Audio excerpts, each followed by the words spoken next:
Welcome back to the Co-Movement Gym Podcast. This is Andrew, and this podcast was created by us at the gym for our members and for our local community to stay aware and learn about interesting health and fitness topics. And if you're joining us from anywhere else in the world, then I'm glad you found it, and I hope you find this interesting. So this is a part 2 episode. If you guys watched part 1, that was on Zone 2 training, which we keep hearing so much about. Today's episode is going to be about another really popular topic that every health influencer has been talking about in the health and wellness and fitness space lately, and that is VO2 Max. So just like we did with the Zone 2 podcast, we'll talk about what is VO2 Max, why is it important, what are the benefits of training it, can it be trained, can it be improved, and maybe get into some myths and misconceptions at the end to clear up some things that people think is true about VO2 Max, but might not necessarily be. All right. The Co-Movement Gym podcast is supported by Native Path Supplements and Lombardi Chiropractic. Mention this podcast or click on the links in the episode description for a nice discount on us. So we'll just jump right in. What is VO2 Max? So you've probably heard this before, and it seems like lately we're seeing, I follow a lot of health and fitness YouTube channels and podcasts and whatnot, and it seems like everybody has been talking about VO2 Max in the last probably 2 or 3 years. And I think the big interest came when Dr. Peter Attia wrote his book. I don't know if I know the name of the book. It might be called Outlive or something like that, but it's a book about longevity and how to eat, train, and live to live the longest lifespan that you possibly can. I like Dr. Peter Attia. I've listened to him talk a bunch, and I'm sure his book is fantastic. I haven't read it. I know someone who has and who likes it a lot. But anyway, when he came out with that book, and he started making the rounds, doing interviews on other people's YouTube channels and stuff to promote his book, he talked a lot about how VO2 Max is the best predictor that we have for longevity, for lifespan, for how long you're going to live. In other words, if we measure your VO2 Max and you have a low VO2 Max, then that's correlated with a short lifespan. And if you have a high VO2 max, then that's correlated with a long lifespan. And I think ever since that book came out and he started making those statements, which are for the most part accurate, by the way, I'll just say, ever since he started making those statements and it blew up over the internet, now everyone is talking about VO2 Max and wants to know what it is and how to train it. So hot topic, and that's what we'll talk about today, try to figure out what it is. And just like I said with the Zone 2 podcast, just like I said on that one, I'm not going to get really technical. I'm not going to get super sciencey. I'm going to try to keep it simple and just something for a general audience so that all of our gym members and, friends have a basic understanding of what VO2 Max is and why it matters. So we won't go into the weeds on this. We'll try to keep it really, really simple. But let's start off with what is VO2 Max? So what do the letters and numbers and stuff mean, first of all? O2 from chemistry just means oxygen. So we're talking about oxygen here. The V stands for volume. So your VO2 is your volume of oxygen that your body is using.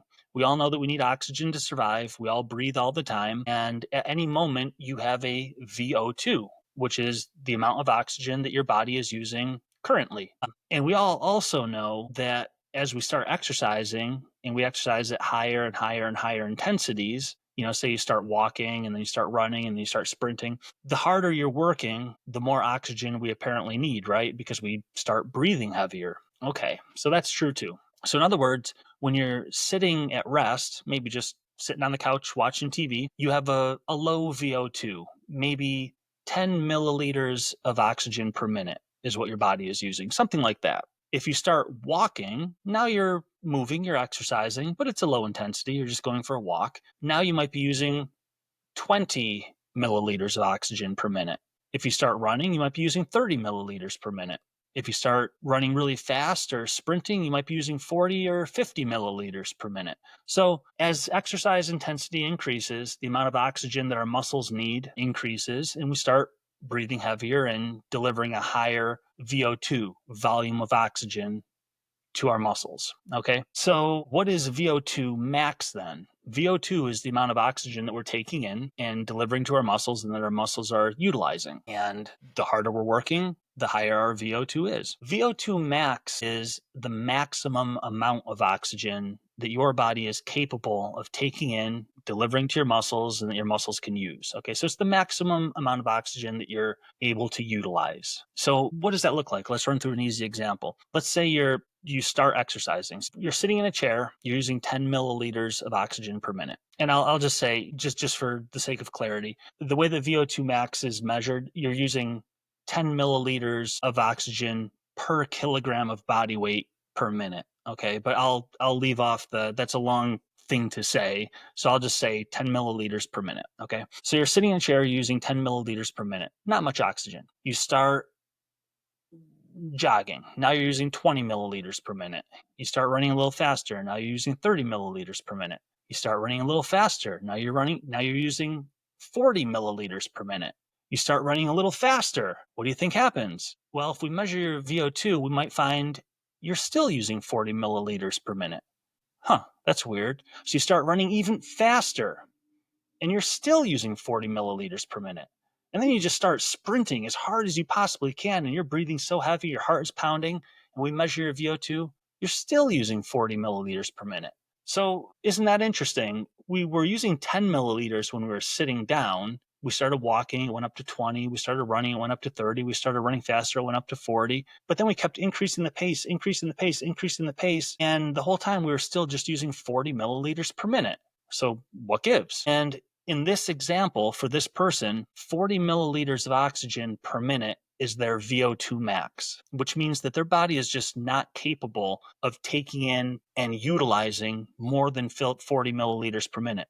So as they're running at those faster and faster paces, their muscles want more oxygen, their muscles need more oxygen, but they've just reached their ceiling. They've reached the maximum amount that their body is capable of delivering and using. And we all have a VO2 max. We all have a certain amount of oxygen that we're able to take and utilize, but we just can't use or deliver any more than that to our muscles. Hold on a second. I'm going to take a drink and I'll be right back with you. Okay, got to stay hydrated. So that's what your VO2 max is. What is a good VO2 max? You know, in that example, I randomly chose 40 milliliters per minute as this hypothetical person's VO2 max. Well, as you can guess, a higher number is better. You want to be able to deliver as much oxygen to your muscles as you need, because that supports higher and higher intensities of activity. But I'm sorry, I'm going to refer to my notes here occasionally so I can stay on track. If you Google VO2 max chart, then a lot of charts will pop up and they'll be separated into men and women and different age categories. And it'll tell you on those charts, like, what is considered an excellent VO2 max, a good VO2 max, an average, a below average, and a poor VO2 max. So if you just Google VO2 max chart and you'll see, open up any of them and you'll see, like, for your gender and age, what a good VO2 max score is. So for example, I pull up a chart, looking at it now. If you're a male, according to this chart, and they all vary a little bit, but if you're a male, age 50 to 59, so you're in your 50s, you're a guy, an exceptional VO2 max would be above 43 milliliters per minute.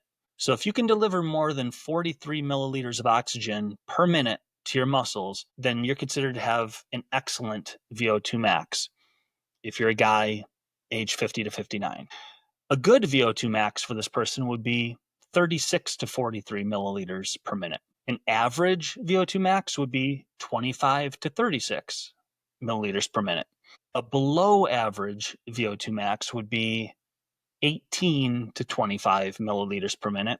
And then a poor VO2 max would be below 18 milliliters per minute. So if this person can only, let's say they have a VO2 max of 16, that's a poor VO2 max. If they have a VO2 max of 50, then that's an excellent VO2 max, and so on. Okay, so let's think about what this means for a second. As we said, higher number is better, and that's what the charts say. For this person, a VO2 max of 45 would be considered excellent. But what do these numbers and results look like in real life? So if we take that previous example, we've got a guy in his 50s, and we're looking at this chart. If he has a VO2 max above 43, that's considered excellent. So let's say he has a VO2 max of 45. He's excellent.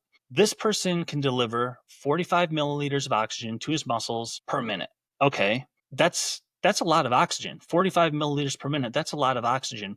That means he can deliver enough oxygen to his muscles to support higher intensity activities. He can run, he can ride a bike, he can work out. He can get his heart beating pretty fast doing playing sports, playing soccer, basketball with his, kids, whatever. Let's say, on the other hand, that this same person had a VO2 max score of 17.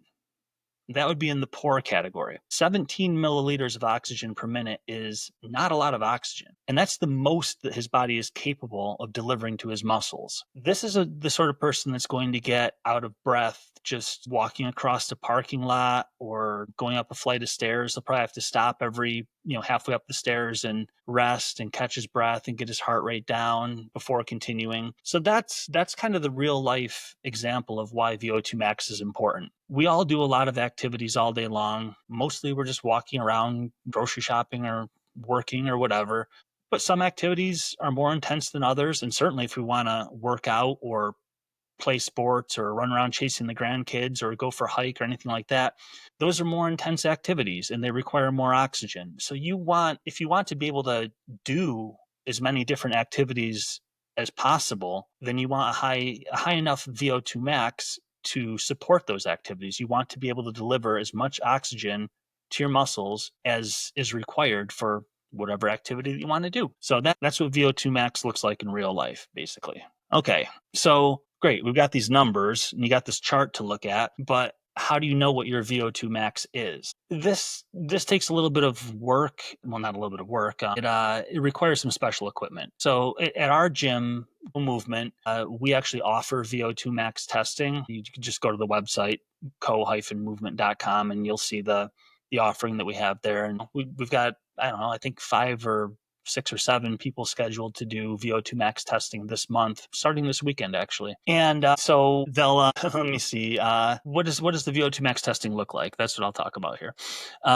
So if you go to usually this is done at a sports science lab, or some universities will do this. So if you're trying to find VO2 max testing in your area, first, I would say Google VO2 max testing. And some gyms, it's pretty rare, but some gyms might offer it in your area. Or there might be a university where they have like an exercise physiology program, and the students and staff there occasionally do VO2 max testing on the public as part of their course program or something like that. So you should be able to find something within your area. And I don't know what universities charge, or if they maybe offer it for free because you're helping the students learn. But usually if you find a sports science lab or a gym or something like that, they're going to charge $200, $300, $400 for VO2 max testing. Like I said, if you live in upstate, central New York, Co-Movement Gym, we offer it too, and we have a good, reasonable price on it.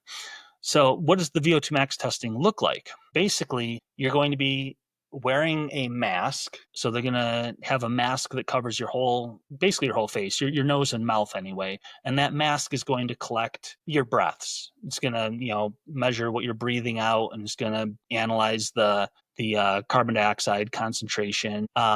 It's attached, that mask sends data to a computer, and the computer, by analyzing what's in your breath and how much you're breathing and so on, it'll tell you a whole bunch of stuff about your metabolism and really cool, interesting things. It'll find things like your ventilatory thresholds and your lactate threshold and stuff that matters to endurance athletes. One of the things it'll tell you is what your VO2 max is. So what the test looks like is you'll be wearing this mask hooked up to a machine, a computer. And then they'll have you do some form of aerobic exercise. Usually it's done on a treadmill. That's what I did it on, and that's what we usually do at the gym. But you could do this on like an exercise bike. You can do it on a rowing machine. Those are probably the main things that you would use. Swimming wouldn't work because you can't wear the computer in the water. But usually it's done on a treadmill. And the way that the testing works is they'll start you running at a slow pace. So it'll feel nice and easy. And then every 30 seconds or minute, the pace will increase. So you'd be running slow and then slightly faster, and then a minute later, slightly faster, and a minute later, slightly faster. And usually after about 12 to 15 minutes, you're going to be flying. You're going to be going about as fast as you can. And eventually you're just not going to be able to keep up anymore, and you're going to have to quit. You'll have to get off the treadmill. So what they're doing is they're increasing the pace to higher and higher and higher and higher intensities. faster and faster speeds until you just can't keep going and you give up. So it's pretty much an aerobic test to complete exhaustion. You go as long as you can until you just can't go anymore.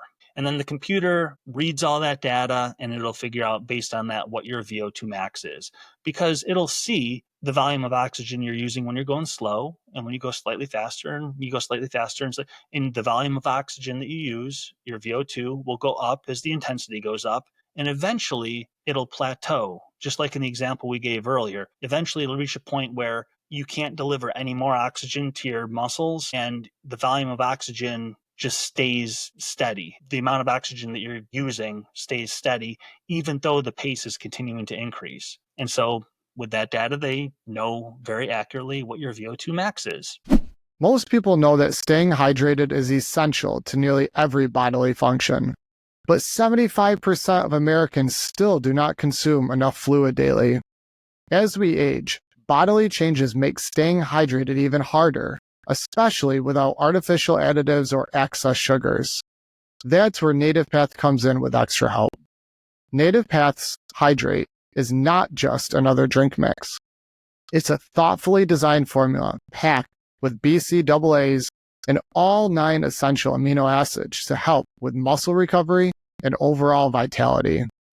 Plus, it's completely sugar-free and 100% natural. With their Native Hydrate product, you can fuel your body with essential electrolytes at the cellular level for overall vitality. Unlike other hydration drink mixes that are designed for marathon runners and contain upwards of 1,000 milligrams of sodium, Native Hydrate contains just 230 milligrams of sodium for optimal daily hydration. It's free of artificial flavors, sugars, and dyes. It's only 5 calories per serving, and every order comes with a 360-day money-back guarantee, so you can try it risk-free. Visit nativehydrate.com/co-movement to see what Native Hydrate could do for your health. Again, that is nativehydrate.com/co-movement. Okay, so not everyone has access to a sports science lab, and not everyone is in our local area to come to our gym. So how else can you try to estimate your VO2 max if you don't have this VO2 max testing available? You can do a physical test. Probably the most popular one is what's known as the Cooper test. So COOPER. If you Google Cooper test for VO2 max, you'll get a whole list of instructions and you'll see how this is done. But basically what this involves is running for 12 minutes. Okay, so you're putting a cap on it. It's just a 12-minute run, but you try to cover as much ground, as much distance in that 12 minutes as possible. So over the course of 12 minutes, can you run a mile? Can you run a mile and a half? Can you run 2 miles? Can you run further than 2 miles? That's what the test is. You just see how far you can run in 12 minutes. And then again, Google Cooper test results chart or something like that. And you'll see a chart that says if you ran this far in 12 minutes, then your VO2 max is roughly 50 milliliters per minute. If you ran this far in 12 minutes, then it's roughly 25 milliliters per minute, and so on. Again, this is not super accurate. It's just an estimate. But as far as estimations go, it's going to get you pretty darn close to what your VO2 max is. And you'll be able to tell if your VO2 max is good, excellent, poor, whatever. If you don't like running, this can also be done on a bike, and it can be done on a rowing machine if you have a Concept 2 rower, or if your gym does. So there's you can use any form of aerobic activity that you like and do this test. Just make sure that when you look up Cooper test, you search for Cooper test running or Cooper test rowing machine or Cooper test cycling or whatever, because the distances that you cover and stuff like that are going to be different depending on which modality you're using. So anyway, that's how you figure out what your VO2 max is. Now, the next thing to get into, I guess, is why do we care? Why is VO2 max important? Why is everyone talking about it? And hold on a second, I'm going to get a sip of water and then we'll continue. Okay, so what are the benefits of VO2 max or having a high VO2 max? A lot of the benefits are the same, actually, as the benefits of zone 2 training. So we covered that in the last episode. I'm not going to get into it again. Hopefully you watched the Zone 2 episode and you understand some of the benefits there that are the same as VO2 max training, include things like building new mitochondria, having more mitochondria, more efficient mitochondria, having a stronger heart, having increased stroke volume, just a better circulatory system in general, improved blood pressure, and all that kind of stuff. So great benefits for your cardiorespiratory system. Same as zone 2 training. But for this episode, since we covered that stuff in the last one, what I really want to talk about is the benefits as far as longevity. Since, like I said earlier, that's why VO2 max is all the rage these days. So apparently it is the best predictor of how long you're going to live. If you have a high VO2 max, that predicts a long lifespan. So, oh shoot, actually, before we get into that, here's one of the here's a big reason why you should care about your VO2 max and having a high VO2 max score. High VO2 max score is probably the best indicator of your overall cardiorespiratory health. You know, like I already said, it improves your heart function and stroke volume and all that stuff, blood vessel function, everything like that. And think about it, this is because it's basically impossible to have a high VO2 max without having excellent cardiorespiratory health. If you want to have a high VO2 max, and a high VO2 max means that you can deliver a lot of oxygen to your muscles, right? Well, what do you need for that? You obviously need healthy lungs. If your lungs are not very healthy, then you're not going to be able to get much oxygen into your body. You need a strong and healthy heart to pump that blood quickly through your body and deliver as much oxygen as possible. You need a healthy network of arteries and capillaries, lots of little capillaries going in and around your muscle cells in order to deliver more oxygen to your muscles. You need to have muscle cells that are really good at extracting oxygen from the blood and healthy mitochondria within the muscle cells that can utilize the oxygen quickly, turn it into energy for the cell. And then you also need a really good system of carbon dioxide removal, which goes along with all this. So all of those things are components of your cardiorespiratory health. If you have a high VO2 max, you know you've checked all those boxes. You have all those things. So that's one of the main reasons why people worry about their VO2 max score and why they want to have it tested. Because if you have a high VO2 max score, then you know all of those things I just listed are working really well, and you can be pretty self-assured that your cardiorespiratory health is really good. Your heart, lungs, blood vessels, all that stuff. And even the muscle cells themselves, how they utilize oxygen that they get from the blood. If any of those things are lacking, then your VO2 max is going to suffer. So I hope that helps you understand that having a high VO2 max score is great even if you're not an athlete, because it's usually athletes, and especially endurance athletes, runners, cyclists, triathletes, cross country skiers. These are the kind of people that usually worry about their VO2 max the most, but it's really important for everyone. Just like we said with the Zone 2 episode, it's something that everyone, athletes and non-athletes, should care about. You want to have a healthy cardiorespiratory system no matter who you are. It'll help performance if you're an athlete, but it'll improve your health no matter who you are. Okay, here's another really big reason to care about your VO2 max. And this is, I think people should consider this. This is one of the things I like to talk about a lot, and I don't think it gets much thought usually from most people. The fact that, like almost everything regarding our physical fitness, VO2 max declines with age. It declines predictably with age, just like strength does, just like power does, just like muscle mass does, just like bone density does. That's part of getting older, right? Like all these things tend to decline decade after decade. Okay, so why does that matter? Why is that something we should consider? Well, let's say right now you have a VO2 max of, you're 50 years old. Or actually, I'm going to put it this way. Think about, this is the thought experiment everyone should do. Think about what you want your life to be like and what you want to be able to do when you turn, let's say, 80 or 90 years old. Okay. So let's say you're 50 years old right now. Think about what you want to be able to do when you're 80 or 90. So we're talking 30, 40 years down the line. You might say you want to still be able to go for walks with your spouse. You want to still be able to go for hikes through the woods. You want to be able to play in the yard with your great grandkids. Things like that.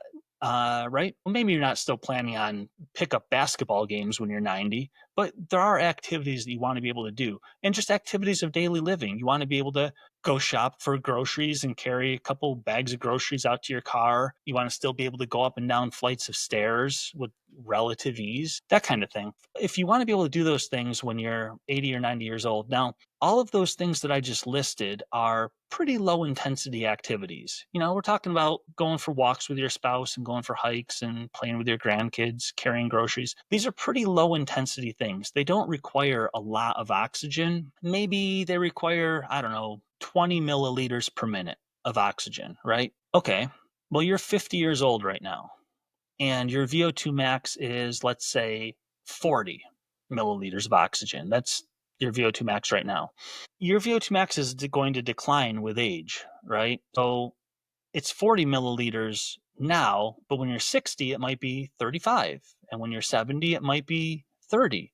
And when you're 80, it might be 25. And then when you're 90, it might be 20, your VO2 max. Well, if that's the case, then you're in good shape, because even when you're 90 years old, your VO2 max is still 20 milliliters of oxygen per minute, which is enough oxygen to still play with your grandkids, walk, down the street with your spouse, all that stuff that I mentioned. But what if you're 50 years old and your current VO2 max is, I don't know, 30 milliliters of oxygen per minute? Now, that's not a terrible VO2 max for being 50 years old, but it's not very high either. Now it declines with age. You're at 30 now. When you turn 60, it's 25. When you turn 70, it's 20. When you turn 80, it's 15. When you turn 90, it's 10. Now, when you're in your 80s and 90s, all those activities I mentioned before, maybe they require 20 milliliters per minute of oxygen in order to support that muscle activity. Well, if you're 80 years old and your VO2 max is 15, and then you're 90 and your VO2 max is 10, you no longer have the ability to get enough oxygen to your muscles to do those activities, which means if you try to do those activities when you're 80 or 90, you're going to have to stop, catch your breath. You're going to get really fatigued. You might not even want to do them because you just feel like you can't. You feel like you just don't have the energy or stamina to do those things anymore. So this is one of the reasons why I think people should get their VO2 max measured and why they should care about it. Because even if you're able to do the things that you want to do right now, where are you going to be 30 or 40 years from now when we know that VO2 max declines decade after decade after decade? And by the way, that decline, you can really slow that decline if you do VO2 max training. So we'll get into that when we get to the training portion. So that's the good news there. It doesn't have to decline that much. It doesn't have to decline at all. In fact, you can even raise your VO2 max, but that's getting ahead of things. So anyway, that's why we want to care about our VO2 max right now, because we want to live the life that we want to live in our later years. So the higher your VO2 max is in your earlier and middle years, if it does decline, it'll still be high enough to do what you want to do later on in life. Okay. So that brings me to the part about longevity, the other big benefit. As I said, in recent years, everyone's talking about how VO2 max is the best predictor of lifespan that we have. Low VO2 max correlates with short lifespan, high VO2 max with long lifespan. Okay. We've heard that a lot if you pay attention to any health and fitness stuff. For now, all I'm going to say is that this does seem to be generally true. There is a strong correlation there between VO2 max and lifespan. But when I get to the myths and misconceptions at the end of this talk, we're going to clean this up a little bit, because there's probably a better way to think about it than to just say that VO2 max, a high VO2 max makes you live longer, which is what people are kind of thinking right now. But there is a longevity benefit to it. So I wanted to mention it here in the benefits section. And then there's also, those are the health and wellness benefits of a high VO2 max. There's also performance benefits. And this should be really obvious. We barely have to talk about this, but the higher intensity that you work or that you're exercising, the more oxygen you need. So having a high VO2 max means that you'll be able to exercise and compete at higher and higher intensities, because you'll be able to deliver the oxygen that is required for your muscles to perform those tasks. So if you're a runner and you want to do really well at your local 5K or 10K race, if you have a really low VO2 max, you're only going to be able to go so fast before you just can't supply enough oxygen to your muscles to maintain whatever speed you're at. Someone with a very high VO2 max can deliver and utilize as much oxygen as that race requires, and they'll be able to run a faster time in their 5K or 10K. This doesn't just go for endurance sports. I mean, if you think about it, pretty much any sport that people play and are competitive in, things like basketball, soccer, football, lacrosse, hockey, you name it, tennis, all of these things require working at a pretty high intensity, often sprinting and running up and down the field or court really fast. They all require a lot of oxygen delivery to your muscles. So if you're an athlete competing in sports that do have an aerobic component to them, a high VO2 max is only going to help improve your performance. Okay, so those are all the benefits of VO2 Max. We know what it is. We know why it's important. We care about it, hopefully. So let's talk about training a little bit. First of all, is VO2 Max trainable? You come to our gym, you do the VO2 Max test, you get measured, and you get your number. You know what your VO2 Max is. Can you make that number go up? Can you improve your VO2 Max? Is that just, are you stuck there until it declines with age? Like, what's the deal? And the really good news is that, yes, you can improve your VO2 max. If you get tested and you find out that your VO2 max is, I don't know, say 40 right now, and that puts you in the good category, according to one of those VO2 max charts, and you say, I want to get into the excellent category, I want to get that score up to 45 or 50, you can do VO2 max training and improve your VO2 max and take it from 40 to 45, 50, 55, 60. You can, it responds very well to training. So VO2 max is something that you can improve, and there's a pretty straightforward way of doing that. So let's talk about how you improve your VO2. When you look up VO2 max training online or on YouTube, watch a video about it, something like that, it's often going to be a video or advice about doing interval training, really high intensity interval training. I like to break it down a little bit differently. I think VO2 max training should be broken down into 2 phases. Okay, so just give me a second. I'm going to get another drink of water. Okay, so the way that I would suggest people think about VO2 max training is in 2 phases. Phase 1 would be the zone 2 phase. Okay, and again, we talked about zone 2 in the last episode. Go learn all about that. Hopefully you did. You know what zone 2 is, you know how to train it.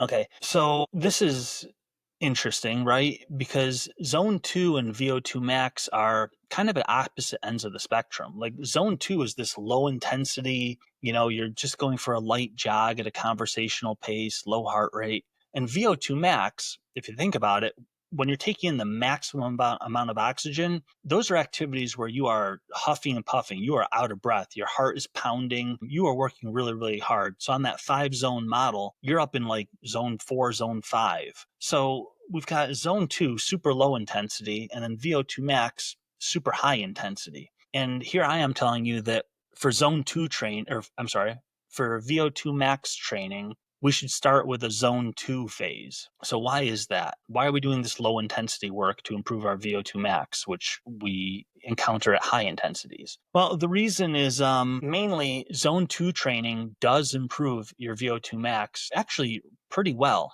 And it does this mostly by improving your heart function. So it makes your heart stronger. Even though it's a low intensity, your heart is still going to be beating twice as fast as it does when you're at rest in zone 2. So it makes your heart stronger, increases your stroke volume. That allows your heart to pump more blood to your muscles, which is one of the factors that determines your VO2 max. But also zone 2 training builds new capillaries, those little tiny micro vessels in and around all your muscle cells. And the more capillaries you have, the more oxygen can be delivered into all your muscle cells, and the more carbon dioxide and waste products can be removed. So those 2 components, which zone 2 training improves very, very well, will both contribute to a higher VO2 max. So you can get your VO2 max tested, find your score, and then spend the next 3 months or 6 months doing only zone 2 low intensity training, and your VO2 max score, if you get tested again at the end of that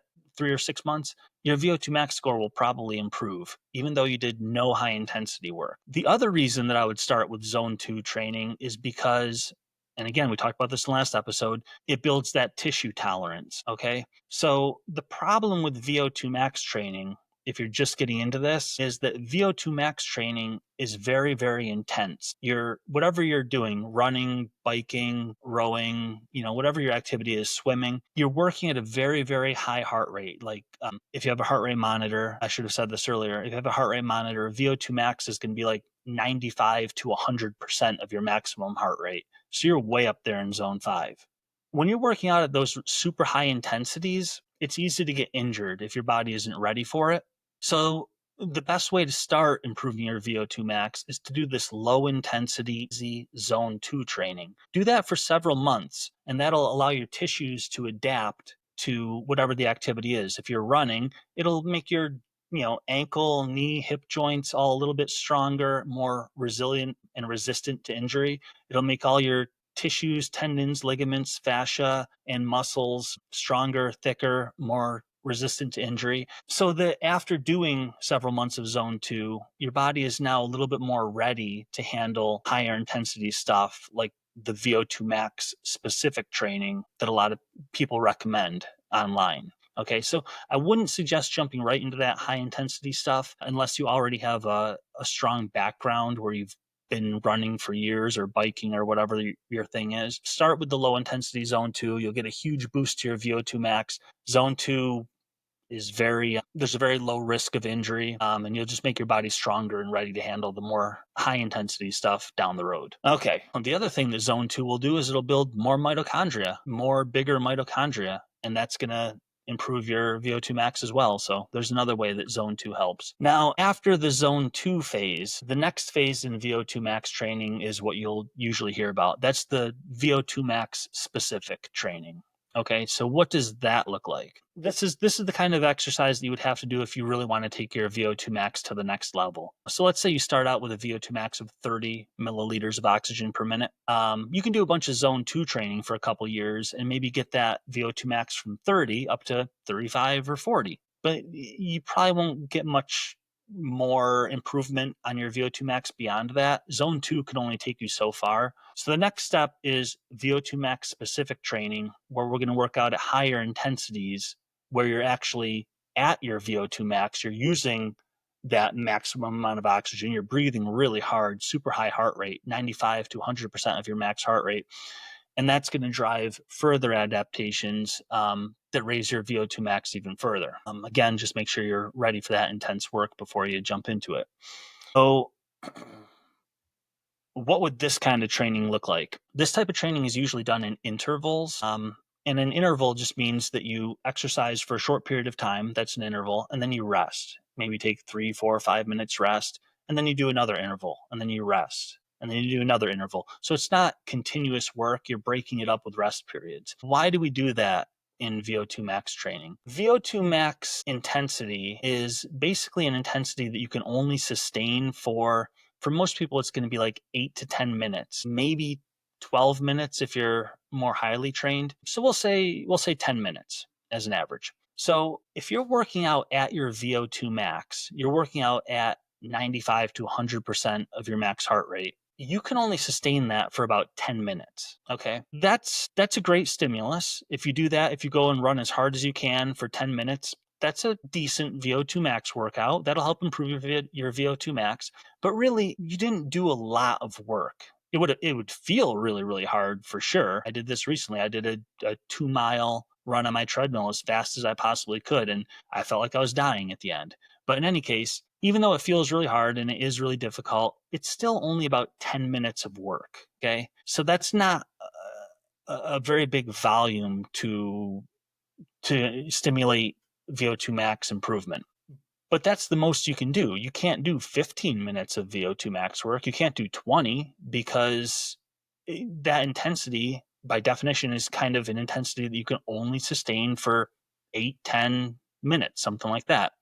So how do we do more work? The way we do more work is by breaking it up in intervals. So instead of doing 10 minutes continuous of VO2 max work, you do, let's say, 4 minutes. This is a very popular amount. You'll hear about the 4x4 method all the time. What that is you do 4 minutes at your VO2 max intensity. So whatever you're doing, rowing, biking, running, whatever, you're going at like 95 to 100% of your maximum heart rate for 4 minutes, and then you rest for 4 minutes. You allow your body to recover, and then you do it again for another 4, and then you rest for 4 minutes and let your body recover, and then another 4, rest, and then another 4. Okay, that's the 4x4 method. You're doing 4 minutes on, 4 minutes off, and you're doing it 4 times. I guess they should call it the 4x4x4 method. But anyway, so what did we just do there? Well, now since we did 4 intervals and they were all 4 minutes long, instead of only getting 10 minutes of VO2 max work, we got 16 minutes. Or if you do 5 intervals, you got 20 minutes.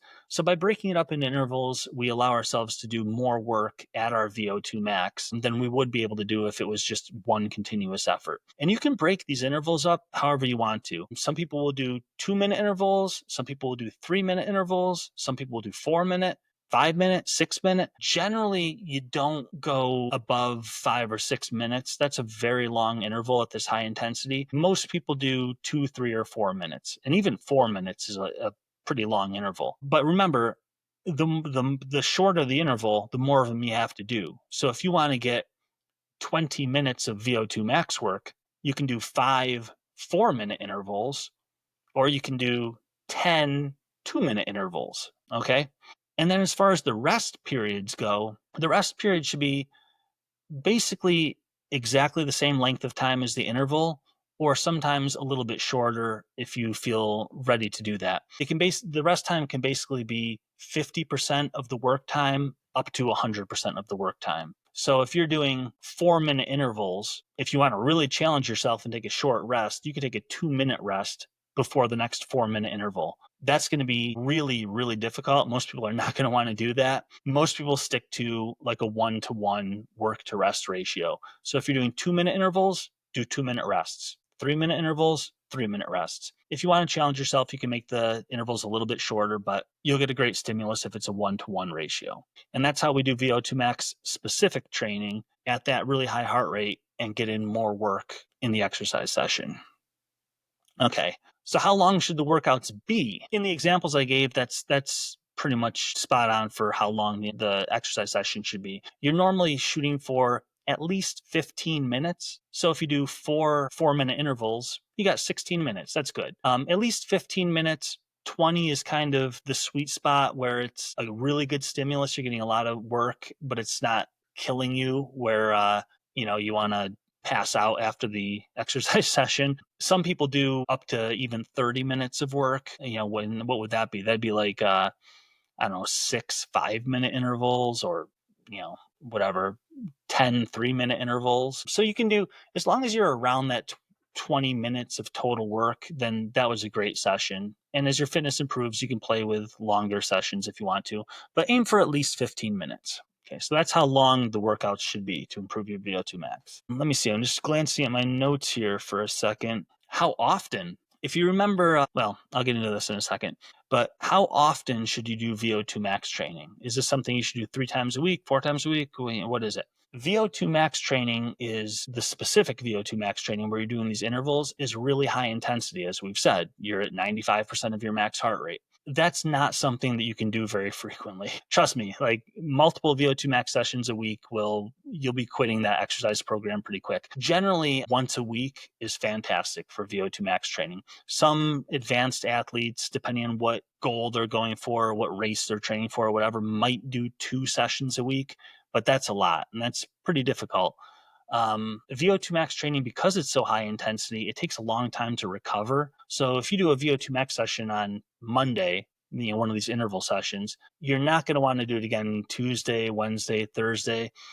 You might be ready to do another one on Friday, but really for 99% of people, and myself included, what I do 1 VO2 max session a week. Actually, Mondays, that's my VO2 max day, and that's the only session that I do that week. And even for very competitive runners and triathletes and stuff, they usually stick to 1 VO2 max session per week. That's plenty to improve your VO2 max score. Now, let's see. So something to take note of here, if you've been paying attention from the last episode to this one, zone 2 and VO2 max are very different in terms of their the exercise prescription, right? Because zone 2 training, I told you, you can go as long as you want. You can do 20 minutes of zone 2, 40 minutes, an hour, 2 hours, 3 hours. Sooner or later, you're going to get pretty tired and you're going to want to stop. But you can do zone 2 training for a really long time. Whereas the VO2 max stuff, we're limiting it at 20 minutes of total work in a session, maybe up to 30 as you get more advanced. Also, the frequency. Zone 2 training, I told you, you can do, ideally at least 3 days a week, if not 4 or 5, but you can do it 7 days a week if you want to. Zone 2 training is so low intensity and so easy on your body that it doesn't take much to recover from it. So zone 2, do it as many days as you want to. Kind of the more the better. A little rest here and there is a good thing, but do it several days a week and do it for as long as you want. And again, kind of the more the better. VO2 max, on the other hand, once a week, limit it to 20 or so minutes of total work, and that is all you need. So big difference between the exercise prescriptions between those two types of training. And that kind of leads me to something that you'll hear in endurance sports a lot, which is called the 80-20 rule. The 80-20 rule says that about 80% of your training should be low intensity, zone 2. And then the other 20% can be high intensity stuff. So if we're just going by days, that would mean if you worked out 5 days a week, 4 of those days would be zone 2, and the other 1 day would be VO2 max. And that's not a bad rule of thumb to follow.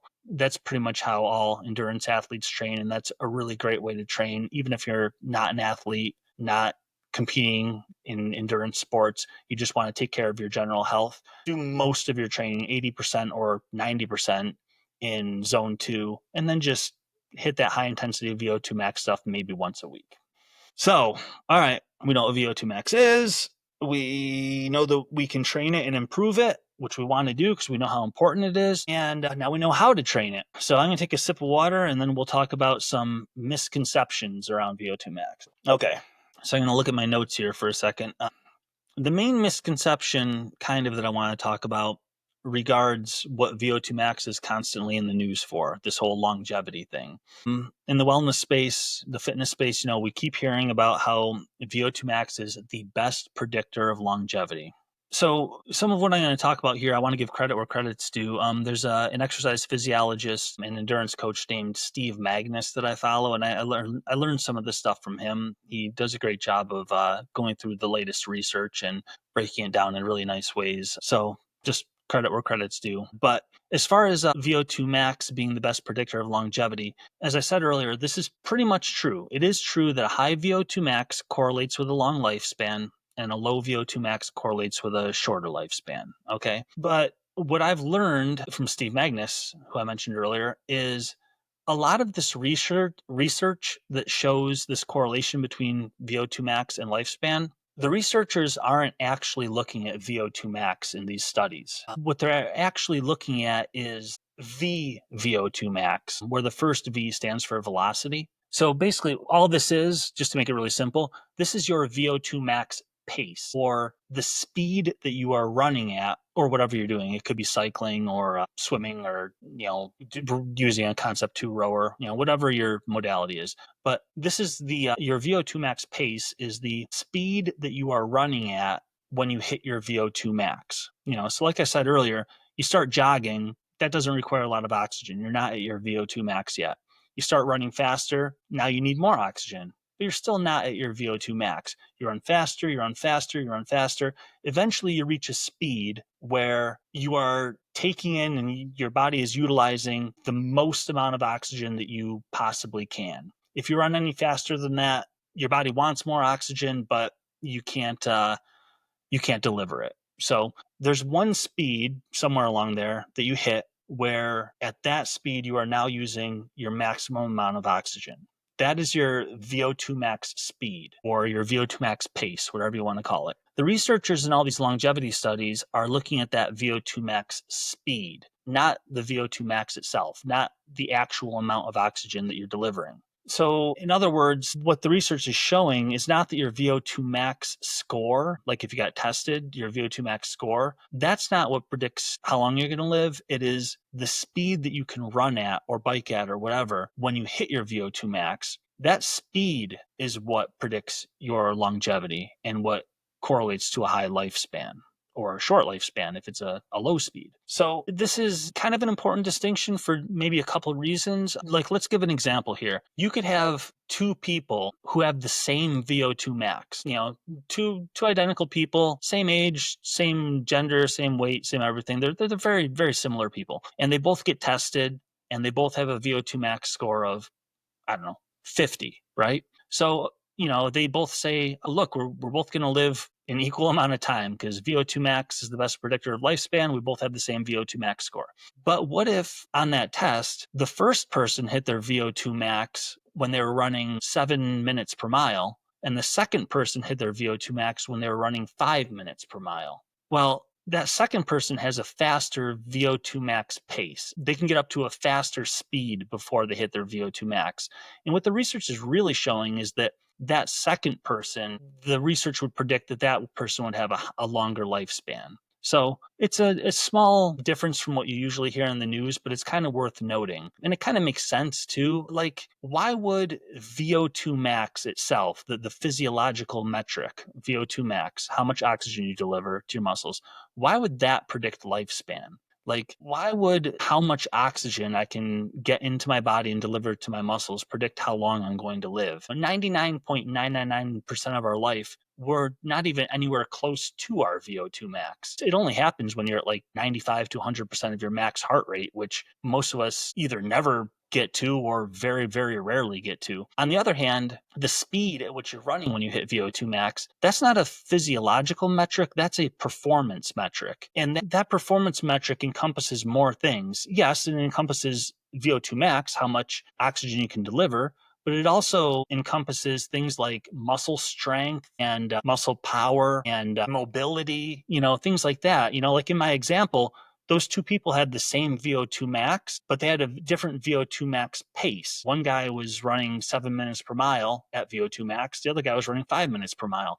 That 5-minute miler probably has more powerful leg muscles, perhaps better mobility that allows a more efficient cadence or whatever. Like there's things that go into performance that aren't encompassed in the VO2 max number itself. So it's really performance that is correlated with longevity more so than just the physiological metric of VO2 max. But anyway, I thought that was interesting and maybe worth pointing out. So that kind of tells us that when we think of VO2 max as a predictor of longevity, we're kind of overcomplicating things because we could just realize that how fast you can run a mile or how much ground you can cover in a 12-minute Cooper test, that predicts longevity just as well as the actual VO2 max test itself. It's still important to have your VO2 max measured because, like I said, it declines with age, and we want to make sure that we have high enough VO2 max in our later years to support whatever activity we want to do.